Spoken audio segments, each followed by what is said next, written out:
पूर्व द्रुतगती मार्गावरील पुलाच्या कामामुळे मुंबईकडे जाणारा 4 पदरी रस्ता 2 पदरी झाल्यानं मोठ्या वाहतूक कोंडीची शक्यता निर्माण झाली होती.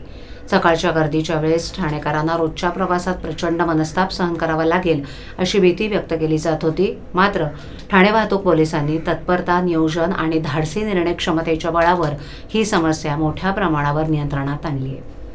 वाहतूक शाखेनं परिस्थितीचा बारकाईनं अभ्यास करून सकाळी 7 ते 9 या अत्यंत गर्दीच्या वेळेस रिव्हर्स लेन्स सुरू करण्याचा निर्णय पोलीस आयुक्त आशुतोष डोंगरे, वाहतूक शाखेचे पोलीस उपायुक्त पंकज शिरसाट यांच्या मार्गदर्शनाखाली घेण्यात आला. त्यानुसार मुंबईकडून ठाण्याकडे येणारी एक लेन तात्पुरती बंद करून ती ठाण्याहून मुंबईकडे जाणाऱ्या वाहनांसाठी खुली करण्यात आली. या अभिनव उपाययोजनेमुळे मुंबईकडे जाणारी वाहतूक सुरळीत झाली असून वाहनांच्या लांबच लांब रांगा आता दिसेनाशा झाल्यात. पूर्वी घोडबंदर, कल्याण तसंच शहरातील विविध भागातून येणारी वाहनं द्रुतगती मार्गावर अडकून पडत होती. अनेकांना कामावर पोहोचण्यासाठी अतिरिक्त वेळ द्यावा लागत होता.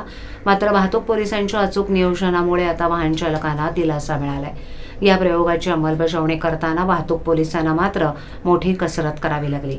रस्त्यावर उभं राहून वाहनं नियंत्रित करणं, नागरिकांना योग्य दिशादर्शन करणं, अचानक निर्माण होणाऱ्या परिस्थितीवर नियंत्रण ठेवणं ही सर्व जबाबदारी अत्यंत दक्षतेनं पार पाडली जात असल्याची माहिती वाहतूक शाखेचे वरिष्ठ पोलीस निरीक्षक दिलीप पाटील यांनी दिली.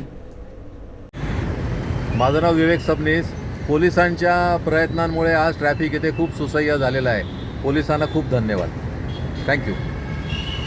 I am Jasna and I travel to BKC every day, and the traffic controllers have done a really great job by starting a lane on the opposite side, which has considerably reduced the traffic and congestion. Thank you.